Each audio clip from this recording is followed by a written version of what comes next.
ঘণ্টাখানেক ধরে কিন্তু এই কাউরান বাজার, হাতিরপুল সড়ক এবং বসুন্ধরার যে পান্থপথ সড়কটি রয়েছে, এই তিনটি সড়কে কিন্তু ধাওয়া পাল্টা দেওয়া হচ্ছে। এবং এখানে মোবাইল যে ব্যবসায়ীরা রয়েছেন, অর্থাৎ এই যে আনঅফিসিয়াল মোবাইল বিক্রেতা যারা রয়েছেন, তারা কিন্তু সকাল 10টার দিকে কাউরান বাজার মোড়ে অথবা সাকফরের সামনে তারা কাউরান বাজার মোড়ে বিক্ষোভ কর্মসূচি পালন করেন এবং তাদের যে দাবি দেওয়া রয়েছে সেই দাবি দেওয়া নিয়ে তারা আন্দোলনে নামেন। এবং আন্দোলনে নামার পর কিন্তু এখানে তাদের আসলে সরিয়ে দেওয়ার জন্য, যেহেতু তারা আন্দোলন যখন শুরু করেন সকাল 10টা নাগাদ, তখন কিন্তু 1 ঘন্টা পরে পুরো এই যে বাংলা মোটর সড়ক এবং যে কাউরান বাজারে যে সড়কটি রয়েছে, আশপাশে যেসব সড়ক রয়েছে সেসব সড়কে তীব্র যানজট তৈরি হয়। এবং এই তীব্র যানজটের কারণে আইন শৃঙ্খলা রক্ষাকারী বাহিনীর পক্ষ থেকে তাদেরকে কিন্তু সরে যাওয়ার জন্য অনুরোধ জানানো হয় এবং বিষয়গুলো নিয়ে পরবর্তী টাইমে আলোচনার মাধ্যমে সমাধান, সবকিছু মিলে আলোচনার মাধ্যমে বসবে এরকম আশ্বাসও দেওয়া হয়। কিন্তু তারপরও তারা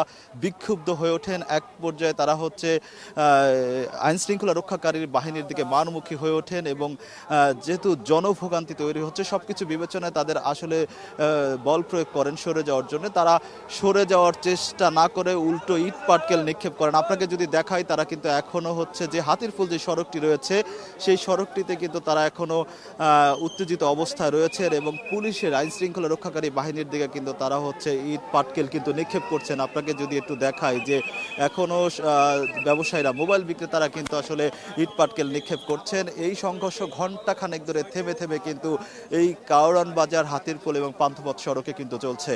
হিরন আরও মিনারেল ওয়াটার মাত্র 50 পয়সায় প্রতি লিটার।